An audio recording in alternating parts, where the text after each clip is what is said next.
It is better to be feared than loved, because fear makes men obey, while love makes them hope. But how do you create fear that protects your power, without turning into hatred that destroys it? Machiavelli wasn't obsessed with cruelty. He was obsessed with control. He understood something most people still refuse to admit. Fear, when used correctly, keeps you safe, respected, untouched. See, love is nice, but it's unpredictable. Fear, on the other hand, is reliable. It makes people think twice before crossing you. And in this video, we're diving into 7 ruthless methods Machiavelli laid out to strike fear, not for cruelty, but for survival. By the end of this video, you'll learn how to use fear with precision, to command respect, neutralize threats, and protect your power without becoming hated. If you're building quiet strength and mental clarity in a chaotic world, subscribe now. This channel is your shield. Let's begin. Point 1. The fear of uncertainty. There's a specific kind of fear that doesn't scream. It doesn't need to. It lives in silence, in glances, in the space between what's said and what's left unsaid. That's the fear of uncertainty. And Machiavelli, centuries before modern psychology even had words for it, understood this weapon deeply. He wrote that a prince must be both lion and fox.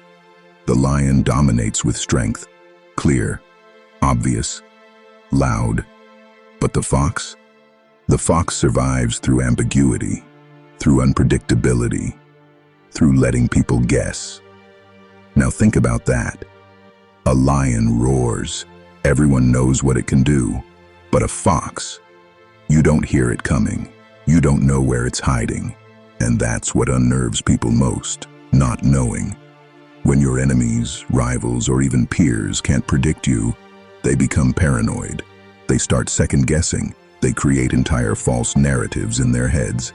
She didn't respond. Is she planning something? He said nothing in that meeting. Does he know? And here's the Machiavellian truth. Fear that you manufacture through mystery is more powerful than fear you create through aggression. Because when you're aggressive, people can resist. But when you're unpredictable, they hesitate. And hesitation is a crack in their armor, a pause in their attack, an opening for your control. Now let's be real. This doesn't mean being fake or playing games with people all the time. It means this: don't expose your full hand. Don't let everyone read you like a book. And don't always explain your silence. Here's a dangerous tactic. One day, be generous, kind, open. The next, quiet, cold, watchful, not rude, not cruel, just unreadable. People will scramble to decode you. They'll start adjusting their behavior just to stay safe around you. And now, they're moving on your terms. That's power. Because what keeps people up at night isn't the enemy who attacks. It's the one who disappears, the one who smiles but never forgets, the one who might strike tomorrow or never, and you just can't tell. That fear, it's slow, it's subtle, but it controls everything. Machiavelli didn't say, be loud. He said, be unknown. The unknown is terrifying. And when you become the unknown, you become the one they fear most. Point 2, the fear of swift punishment. Mercy feels noble, but in the wrong context, it's a signal that says you can get away with disrespect, with betrayal, with chaos. Machiavelli warned about this. He wrote that cruelty, when used, must be swift, visible, and never repeated unnecessarily. One hard blow, and then calm, like thunder after silence. Why? Because when punishment is delayed or drawn out, it creates uncertainty, but not the kind that scares, the kind that breeds defiance. People start thinking, he won't do anything. She's all talk. They always give second chances. And just like that, respect slips through your fingers. But when punishment is fast, precise, public, it becomes a lesson. Let's say someone betrays your trust at work, spreads lies, undermines your effort. You don't yell, you don't gossip, You act. Remove them from the project. Block access. Strip their influence. Swift. Cold. Professional. People around you see it, and a message travels without you saying a word. This is the consequence. Don't try it. This is not about being cruel. It's about being in control. It's about setting the tone. You don't punish out of emotion. You punish to prevent repetition. Machiavelli said it like this: if you must inflict injury, do it all at once, so there's no time for revenge. If you must grant favor, spread it out, so gratitude grows slowly. That's the psychology of power. See, people don't remember fairness. They remember consequences. They may not love you, but they'll respect you. And in the world of power, respect lasts longer than love ever could. So here's the dangerous truth. Strike once, strike hard, and then let silence teach the rest. Point 3. The fear of reputation. Sometimes you don't even need to fight, because your name fights for you. Machiavelli understood this brutal law of power. Fear doesn't always require action. Sometimes it only takes reputation. Think about it. Why do some rulers, leaders, or even CEOs never get challenged, while others are constantly tested? It's not because they're stronger. It's because their reputation does the work before they arrive. When you hear a name and immediately feel tension, hesitation, or fear, that's power without even speaking. And here's the Machiavellian secret. That reputation is not built by being agreeable.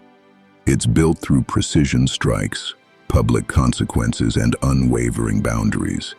If a ruler becomes known for dealing swiftly with betrayal, if people whisper that crossing him is dangerous, then future enemies hesitate. They second guess. They fold before the battle even begins. This is what Machiavelli meant when he wrote, "It is much safer to be feared than loved, when one of the two must be lacking. Because love is soft, fear protects." Let's take a modern example. You walk into a negotiation. You don't raise your voice. You don't threaten. But the room knows your track record. You walk away from bad deals. You don't tolerate disrespect. You've cut off partners before. Suddenly, people measure their words more carefully. That's not intimidation. That's reputation-induced obedience.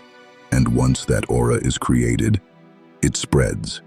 People start treating you not based on your actions today, but your identity. Now here's the dangerous tactic.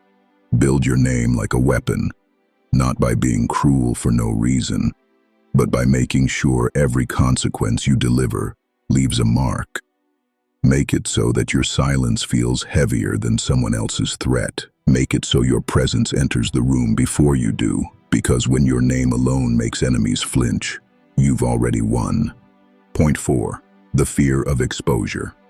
You want to strike fear without raising your voice? Hold someone's truth in your hand. Machiavelli understood one of the most silent and terrifying weapons in power: information. Not gossip, not cheap rumors, but leverage, truths people hide, mistakes they regret, deals they've made that can't survive the light. Enemies don't just fear your strength, they fear what you know. Because when you hold someone's secret, you don't need to threaten, you simply need to exist. Imagine a court filled with noblemen, all smiling, all loyal, until one man walks in. The man who knows what they've done, who they paid off, who they betrayed, where the bodies are metaphorically buried. Suddenly that loyalty becomes fear, not of punishment, but of exposure. Machiavelli advised rulers to keep spies, to gather knowledge quietly, and, here's the twist, to rarely use it, but always let it be felt. Because a secret not yet revealed is like a dagger held in the dark, invisible, but cold against the neck. It changes how people speak to you, how they move around you. It puts them off balance, afraid, not of what you'll do, but what you could say. That's fear. Now here's the dangerous tactic. Learn to listen more than you speak. Collect details, memories, truths others hope you forget. Then keep them close. You don't need to act. You just need them to know that you know. Because when people fear their own past more than your present power, they become obedient without ever being told. And that's control wrapped in silence. Point 5. The fear of isolation. There's one fear more haunting than death: the fear of standing alone. Machiavelli knew this deeply, not just as a thinker, but as a survivor in the cutthroat courts of Florence. You see, enemies don't fall when you strike them directly. They fall when you make sure no one stands behind them. Because when a man has no allies, no support, no protection, he becomes vulnerable, mentally, emotionally, strategically, and worse, he knows it. That's the real fear. Not that you'll attack, but that if you did, no one would defend him. Machiavelli's strategy was simple but brutal. Don't just weaken your enemy, isolate him. How? Subtly turn his allies against him, sow small doubts, offer them a better deal, loyalty in exchange for silence. Whisper truths behind his back that he can't prove. Create the illusion that his fall is inevitable. Because when someone is perceived as doomed, the herd runs. Even the loyal hesitate. Even friends choose distance. And here's the dangerous tactic. Don't push your enemy off the cliff. Just make sure when he slips, no hand reaches out to pull him back. The beauty of isolation is this: you don't need to destroy the enemy yourself. You simply remove the safety net and let the fear do the rest. Because a man with no backup is already halfway defeated. And the world fears backing a loser more than it fears you. Point 6. The fear of silent power. Sometimes saying nothing is the most terrifying move you can make. Machiavelli understood this deeply, because power isn't always loud. True power, it whispers, or stays completely silent. Think about it. When someone argues, threatens, or rages, you know where they stand. You can read them, predict them. But when someone goes quiet, that's when your mind starts racing. Are they planning something? Did they already move against me? Why aren't they responding? And in that void of sound, fear grows. Because silence is a mirror. Your enemy projects their guilt, their insecurities, their darkest fears. Machiavelli used this as a weapon. He didn't waste time explaining, defending, or justifying. He watched. He waited, and when he acted, it was too late for the other side to react. This is the dangerous tactic. Withdraw your words. Don't explain your plans. Don't reveal your anger. Don't give them the comfort of knowing what you'll do. Instead, let them sit in the silence and watch them unravel. Because when there's no sound, they'll start imagining every possible strike. And the imagination is far crueler than reality. Powerful people don't announce. They appear. Let your silence tighten the grip. Let it make them sweat. And when the moment is right, let your action finish what your silence started. Point 7. The fear of controlled mercy. Here's the brutal truth. If you're always cruel, they'll rise against you. But if you're merciful, carefully, strategically, you become godlike. Machiavelli knew this. He warned that mercy should never be weakness in disguise. It should be a performance, a tool. Because when you spare someone, not out of compassion, but out of calculated control, you send a message louder than blood. Look, I could have ended them, but I didn't. Not because they deserved it, but because I chose to. That's terrifying, because now everyone knows. Their survival doesn't depend on justice, or truth, or morality. It depends on you, your will, your mood. That's not kindness, that's psychological warfare. It creates fear, not through violence, but through debt. A mercy that hangs over their head like a silent threat. I spared you once. Don't make me regret it. Use this sparingly. If done too often, it loses its weight. But once, twice, just enough for people to witness. And suddenly, your enemies will pray for your wrath to never turn toward them. Because they know the only reason they're breathing is because you let them. Here's the truth. Rulers who are hated don't last. History buries them in rebellion, in assassination, in disgrace. But those who are feared, without being hated, they're remembered, they endure. And Machiavelli understood the razor-thin line between the two. See, hatred is emotional. It burns hot. It makes people act irrationally. Even the weak will risk everything to destroy someone they despise. But fear is cold, strategic. It makes people obey, even when they don't want to, because their survival depends on it. The hidden insight here? Fear is not about violence. It's about precision. You don't have to be brutal every day. In fact, you shouldn't. One move, executed at the right time, observed by the right people, echoes longer than 1,000 punishments. So here's the art.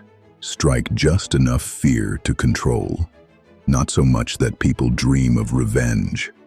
Because once people start hoping for your downfall, it's already begun. But if they respect your power, if they fear your silence, your strategy, your calm ruthlessness, they'll never move against you. They won't dare, because they know you don't strike often. But when you do, it's final, calm, controlled, almost cold. Imagine this. Enemies whisper your name, but never speak it too loud, because even your silence feels like a warning. They don't know your next move. They don't know if you've already made it. And that not knowing keeps them frozen. Imagine holding that kind of presence, where people think twice before crossing you, not because you shouted, but because you never had to. That's not rage. That's not loudness. That's Machiavellian fear, power that doesn't beg to be respected. It simply is. That's the rule of fear. And once you master it, you won't need to strike often, because no one will dare to make you. Fear is not savagery, it's not chaos, it's not mindless violence, it is strategy, a tool, a weapon, a boundary. Used wrong, it burns everything. Used right, it makes you untouchable. Don't be the tyrant who destroys with fear. Be the strategist who commands with it. Because in a world full of noise, the one who controls fear controls everything. And remember, the lion roars to warn, the fox watches in silence. Be both.